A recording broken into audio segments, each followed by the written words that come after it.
오늘 우리들에게 허락해 주시는 하나님의 말씀 요한계시록 5장 6절부터 14절까지의 말씀입니다.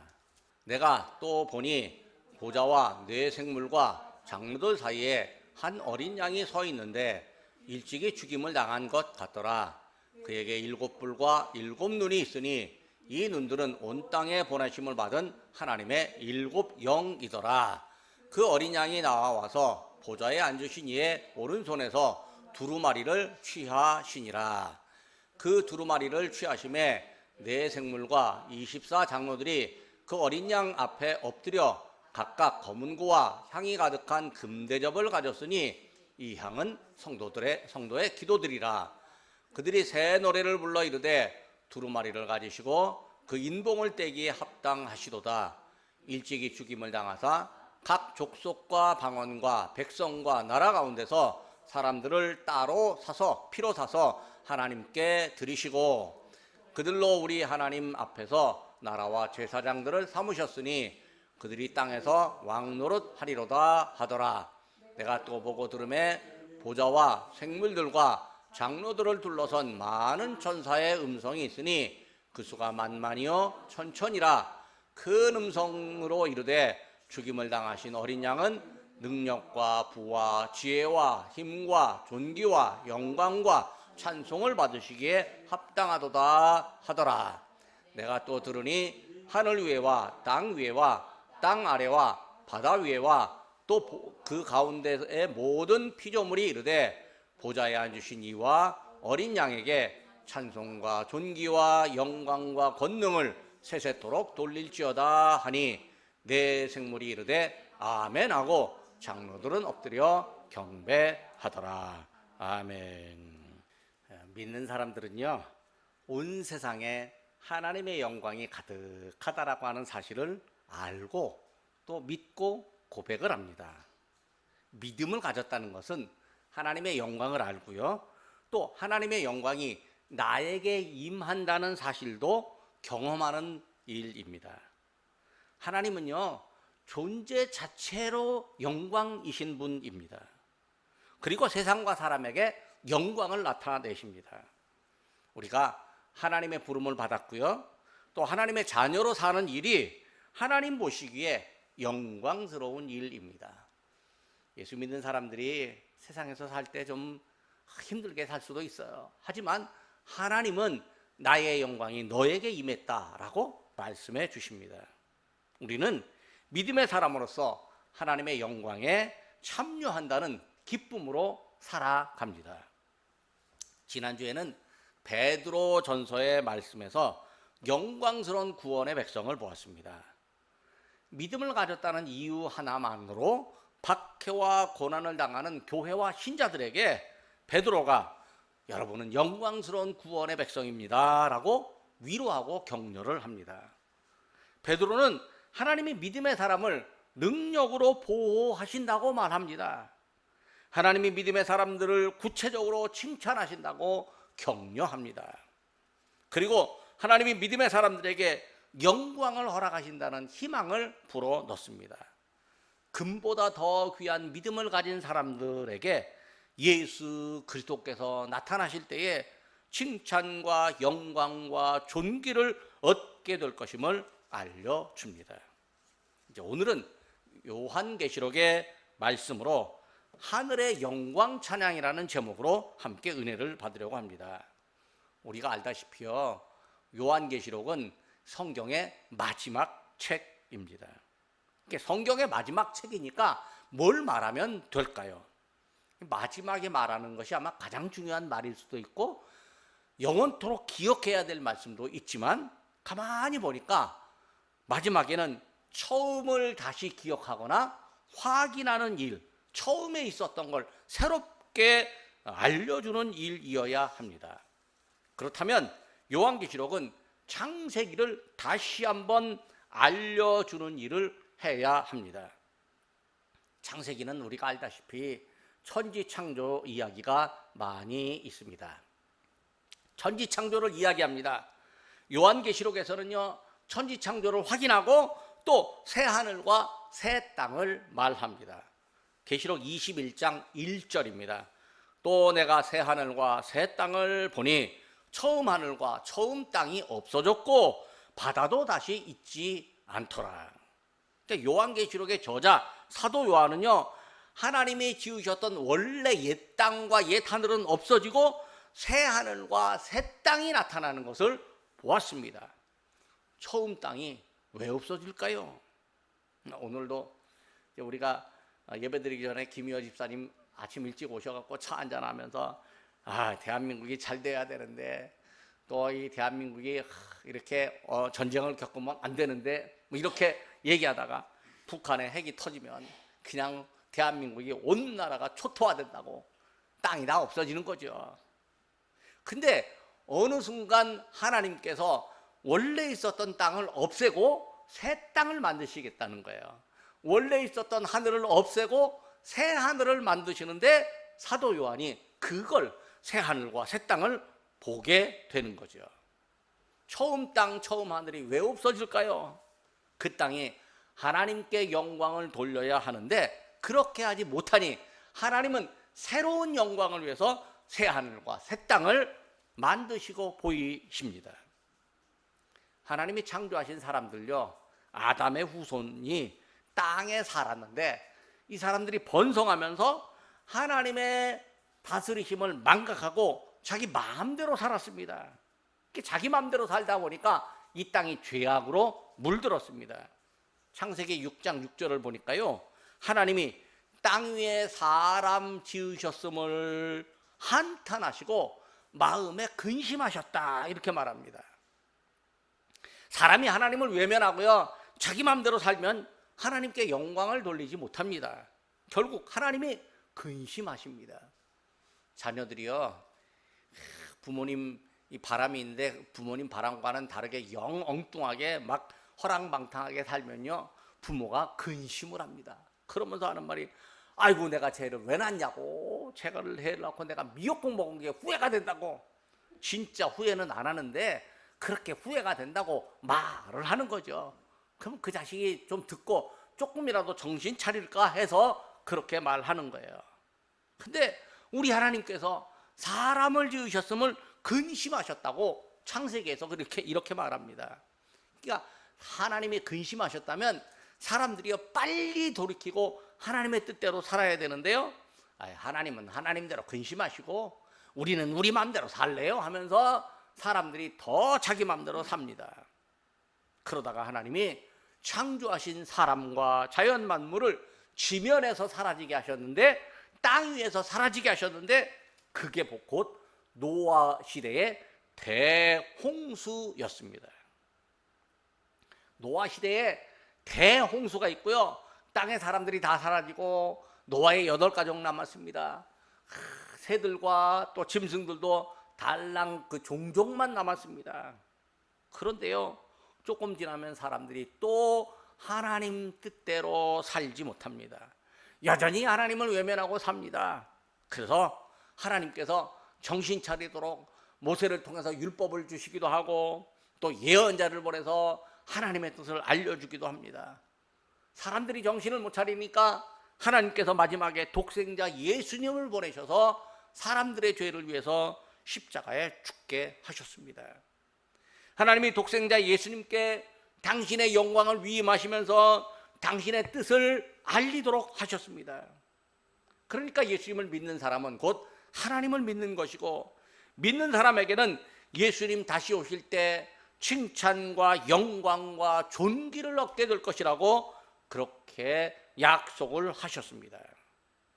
예수님은 아버지로부터 받은 영광을요 믿음의 사람들에게 허락하십니다. 그런데 예수님이 주신 영광을 무시하는 사람들도 많습니다. 땅에 사는 사람들, 땅의 일만 생각하는 사람들입니다. 이들이 믿음의 사람들을 핍박을 합니다. 요한계시록은요 세상의 종말이라고 생각할 정도로 믿는 사람들이 모진 박해를 당하는 중에 기록되었습니다.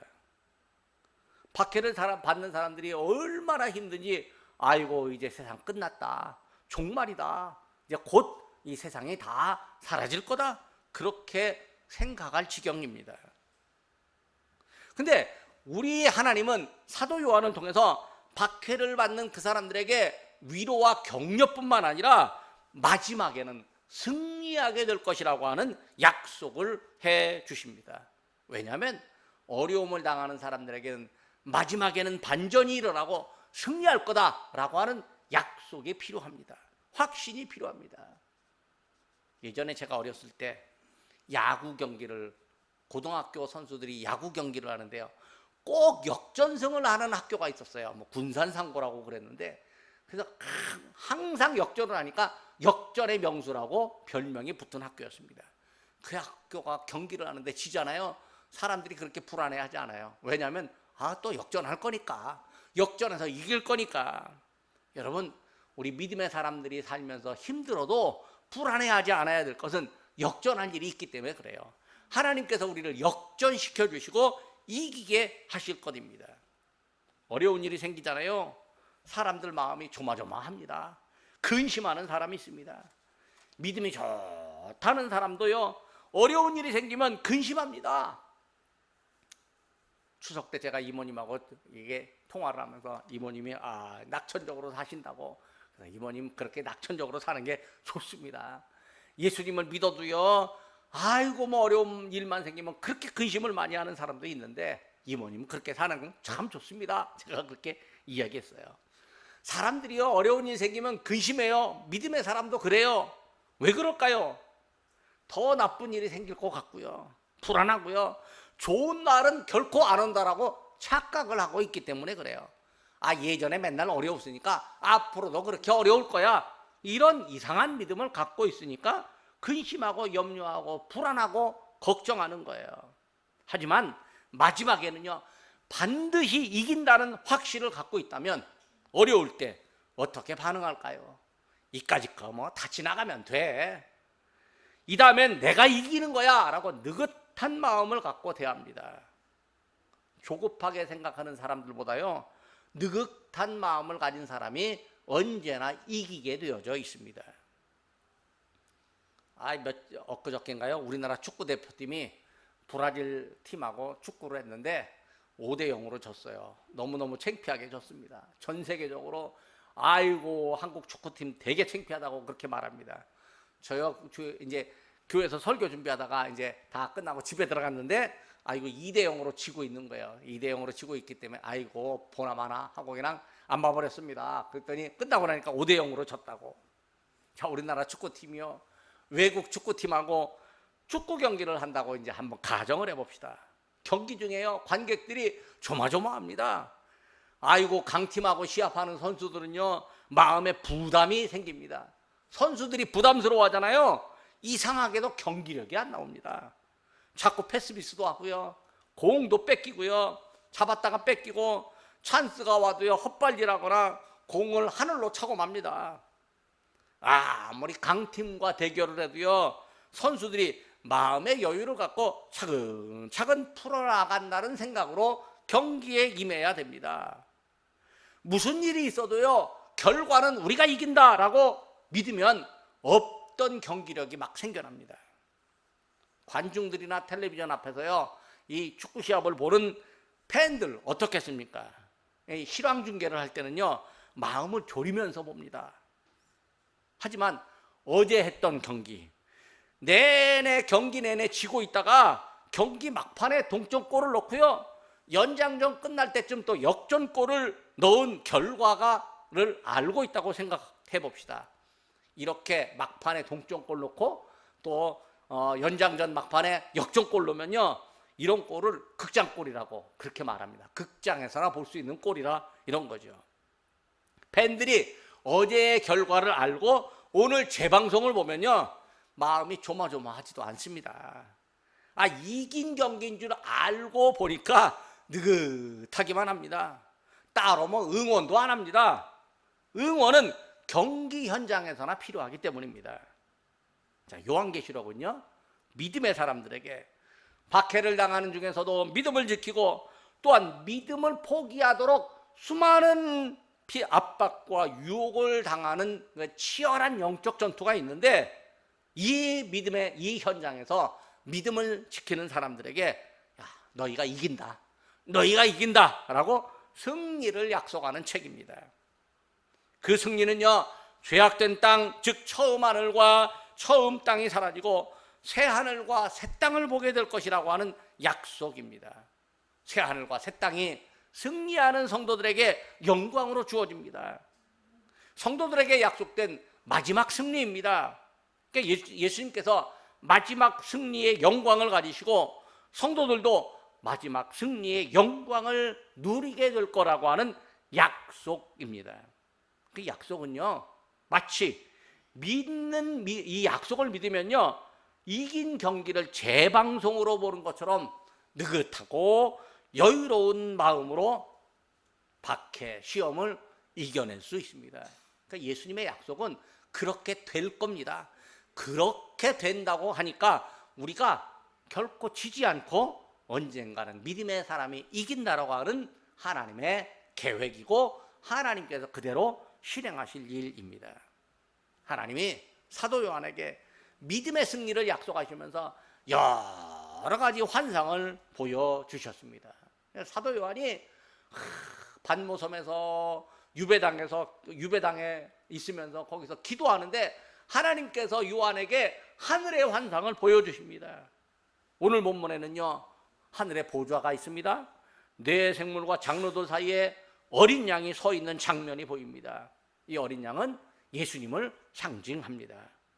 어린 양이 일찍이 죽임을 당한 것 같아 보입니다. 십자가에 죽으신 분이라는 얘기죠. 어린 양에게는요, 7 눈과 7 뿔이 있는데 이 눈들은 온 땅에 보내심을 받은 7 영이라고 말합니다. 7 뿔, 7 눈, 7 영, 이런 거 관련해서 수많은 해석들이 있습니다. 근데요, 요한계시록 2장 3장 보면 7 교회가 있거든요. 그냥 하나님이 세우신 교회라고 생각하면 됩니다. 예수님의 교회이면 됩니다. 예수님을 믿는 교회가요, 예수님으로부터 권세를 받았다고 믿으면 되는 거죠. 아이고, 요한계시록 같고요, 너무 자세하게 풀려다가 수많은 이단들이 생겨났거든요.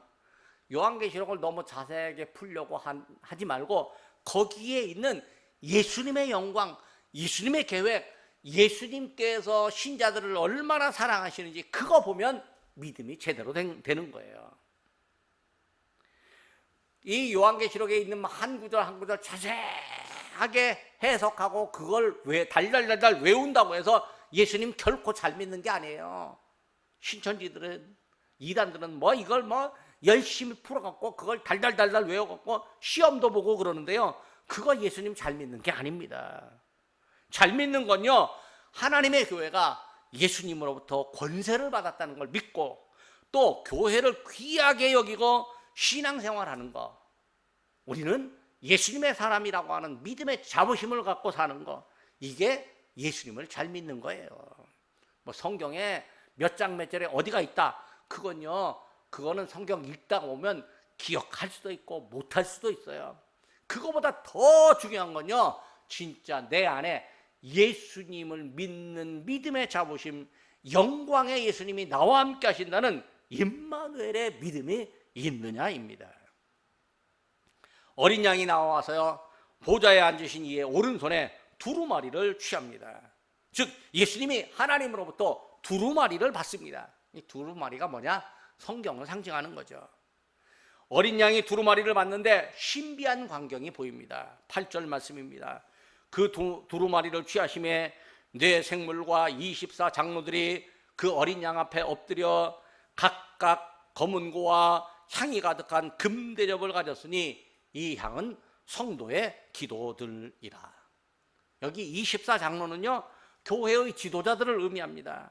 그들이 검은 고를 갖고 노래를 합니다. 구절을 보면 새 노래라고 하는데요, 24 장로가 향이 가득한 금대접을 가졌습니다. 향은 성도의 기도입니다. 즉 교회의 지도자들이 성도들의 기도가 있다는 사실을 예수님 앞에 아뢰고 있는 거죠. 성도들이 기도합니다. 우리가 이렇게 함께 기도합니다. 우리의 기도를 알고 계시지 않습니까? 라고 간구하는 것, 그게 우리 예수님이 듣고자 하는 일입니다. 사람이요, 힘들고 어려울수록 기본으로 돌아가야 한다고 말합니다. 기본을 잘 지키면요 어려움을 극복할 수 있다고 강조합니다. 교회의 기본이 뭘까요?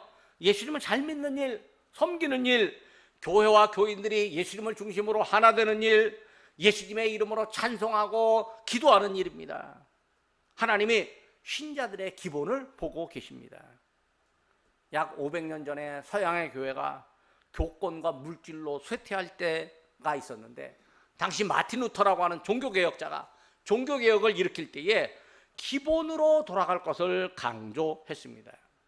루터가 주장했던 모토가 있는데 우리 주보 앞에도 있습니다. 오직 은혜로, 오직 주의 말씀으로, 오직 믿음으로입니다.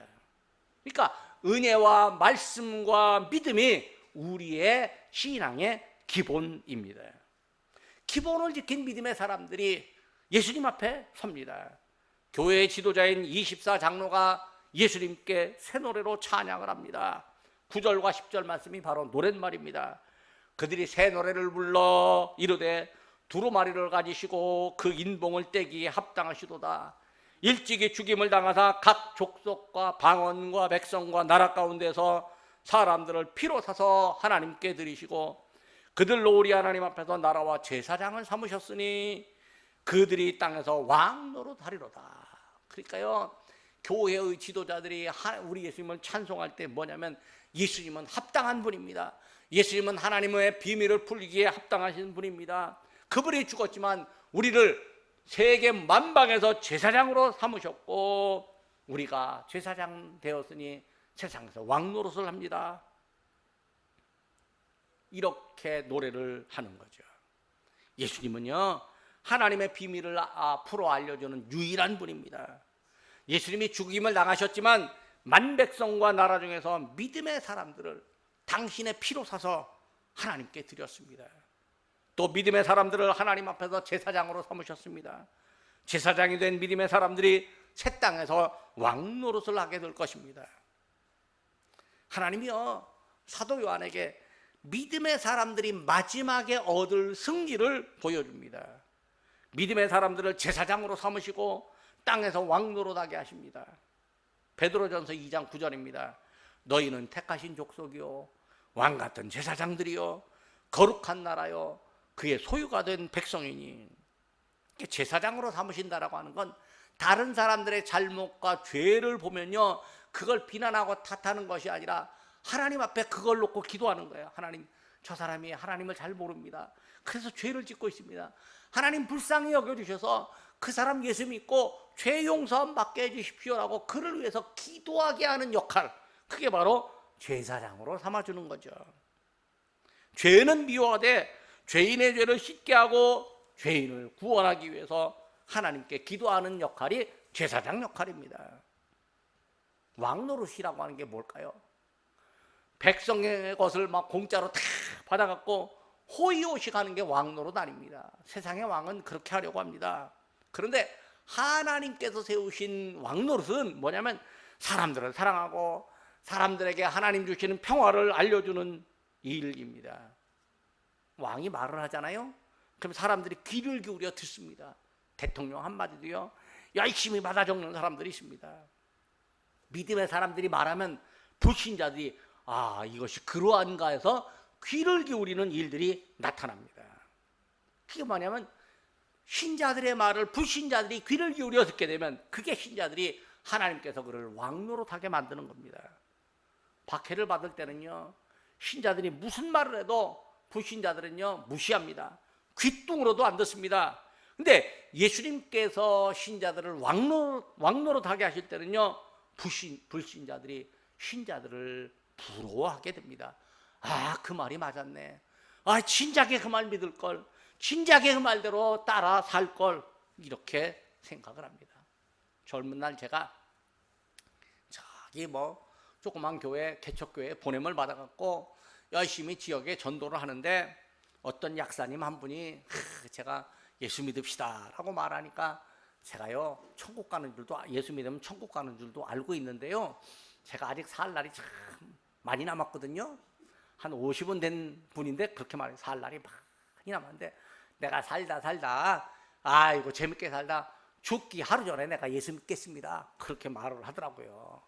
죽기 하루 전에 예수 믿는데요. 근데 자기가 언제 죽을지 자기도 모르면서 죽기 하루 전에 믿는다니 참 자기 인생은 자기가 엄청 잘 아는 모양입니다. 그때가 거의 40년 전이니까요.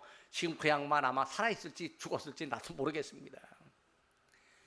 근데 귀를 열어 듣는 사람들은요, 예수 믿읍시다 할 때 아멘 하고 듣습니다.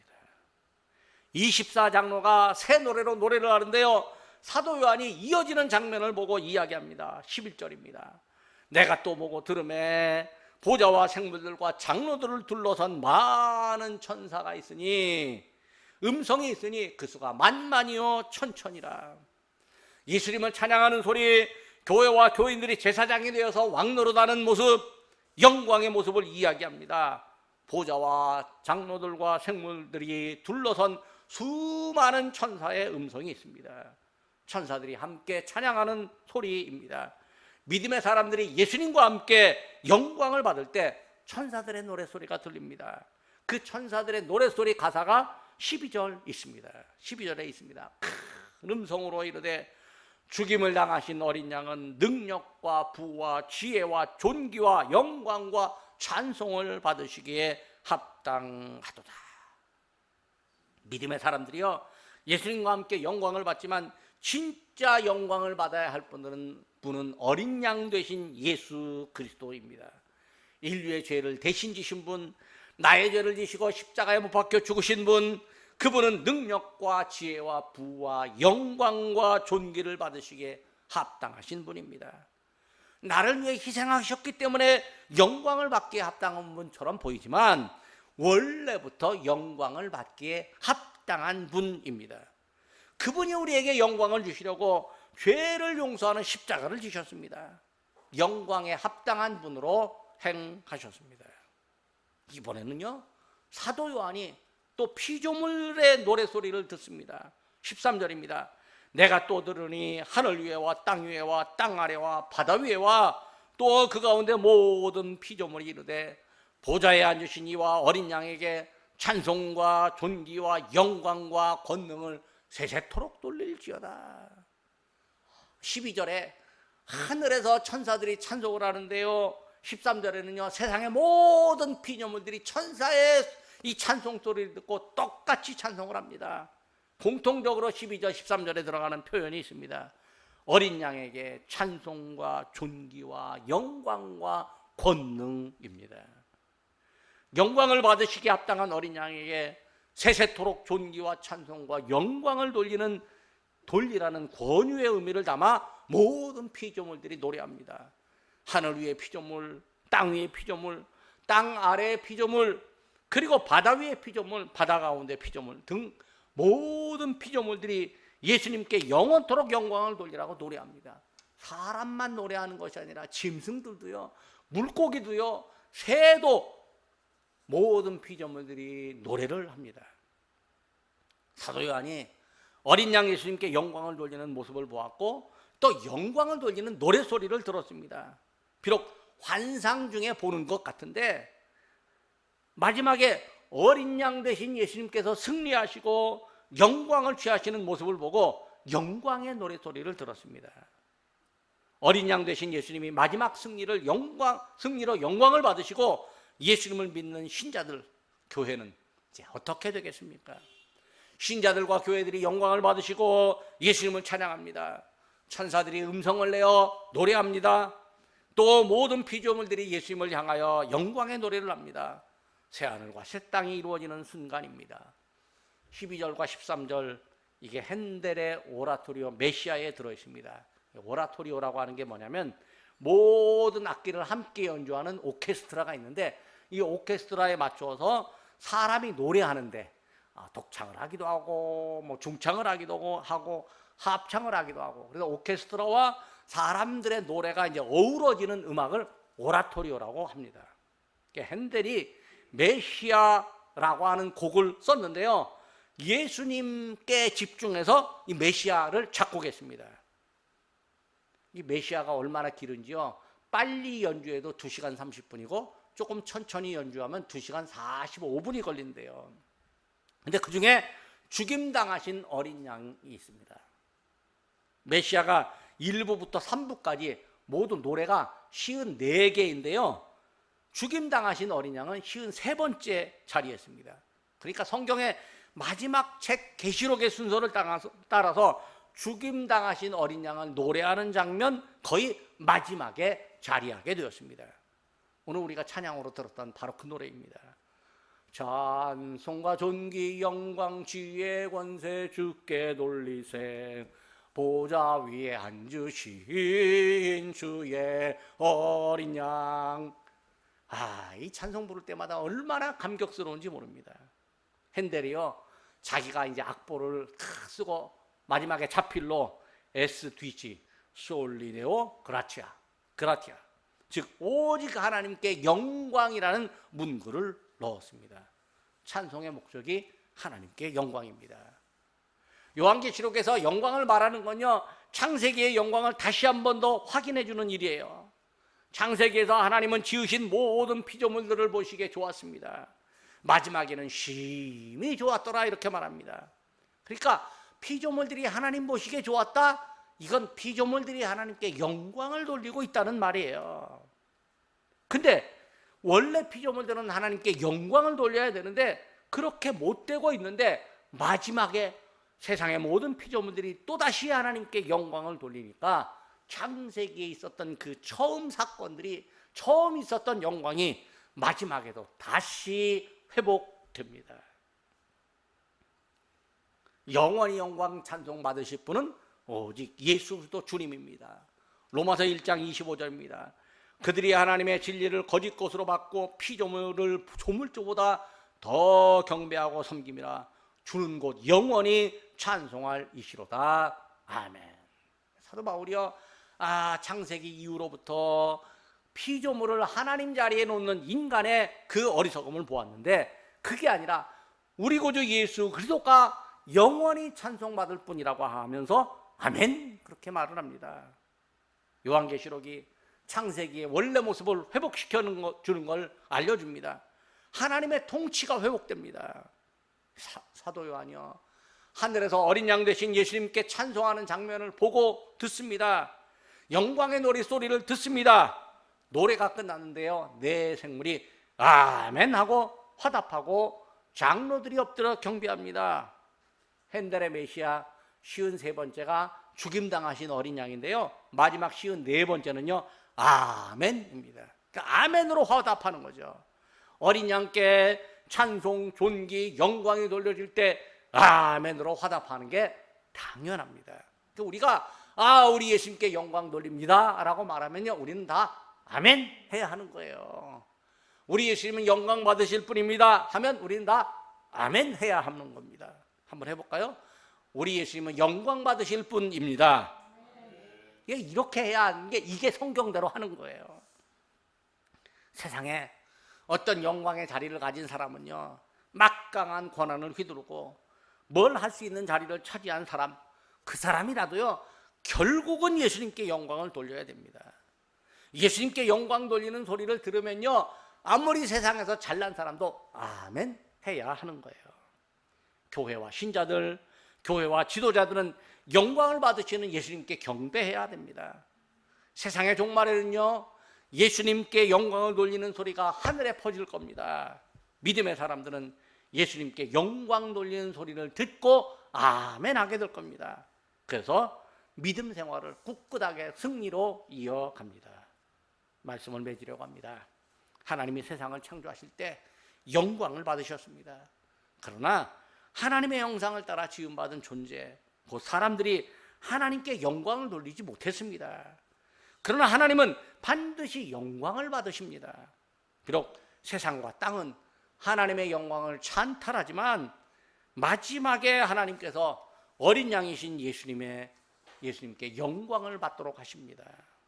그걸 사도에게 보여주셨습니다. 교회와 지도자들과 신자들이 예수님께서 영광 돌리는 소리와 예수님께 영광 돌리는 소리가 하늘에 울려 퍼지는 걸 들었습니다. 하늘에 울려 퍼지는 찬송이 있습니다. 천사들이 화답하고 모든 피조물들의 노래가 하늘에 울려 퍼집니다. 어린 양 되신 예수님께 영광을 돌리는 소리에 세상의 권력자들과 믿음의 지도자들이 아멘으로 화답합니다. 우리에게도 하늘의 영광이 보이고 하늘의 영광 노랫소리가 들립니다. 바로 이 성경 안에 그대로 보여지고 들려집니다. 우리에게는 하늘 영광 찬양에 아멘으로 화답하여 하나님께 영광 돌리는 기회가 찾아왔습니다. 예수 믿는 게 바로 그 기회가 찾아온 것을 붙잡은 거예요. 그래서 우리는 믿음의 기회, 영광을 돌릴 기회를 주신 하나님께 감사하고 영광을 돌리며 살아갑니다. 기도하겠습니다.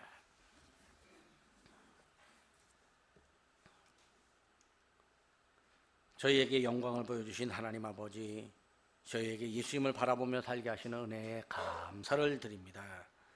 세상 사람들 중에서도 실망한 일이 있으면 희망을 갖고 어려움을 극복하는데, 믿음의 사람들인 저희들은 세상 사람들보다 더 심하게 낭망하고 걱정하는 경우가 있습니다. 저희의 부족한 믿음을 고백하오니 주께서 저희에게 강한 믿음을 허락하여 주옵소서. 세상은 저희가 가진 하나님 나라와 소망과 영광을 아무것도 아닌 것처럼 무시합니다. 그러나 하나님의 말씀은 완전하고 진리임을 저희가 고백합니다. 어린 양 되신 예수님께 영광과 존귀와 찬송이 영원 무궁함을 믿고 그 영광에 참여하게 된 은혜를 저희에게 누리게 하시니 감사드립니다. 영광의 노래를 보이시고 들려주신 하나님 아버지, 하늘의 찬송 소리가 날 때 천사들이 경배하고 모든 성도들이 아멘으로 화답함을 저희에게 보이시고 들려주시니 감사합니다. 저희에게 하늘의 찬송 모습을 보는 영적 눈을 뜨게 하시고 하늘의 찬송 소리를 듣는 영적 귀를 열어 주옵소서. 저희 예배와 말씀을 듣는 진실함이 하늘의 찬송 소리를 보고 듣는 시간으로 삼으시옵소서. 하늘의 영광 찬송을 보고 들었을 때 함께 노래하며 아멘으로 화답하는 믿음의 사람으로 삼아 주옵소서. 하나님이 말할 수 없는 감격을 저희에게 허락하여 주옵소서. 이 감격을 이웃과 나누며 살아가게 하옵소서. 예수님의 이름으로 기도드립니다. 아멘.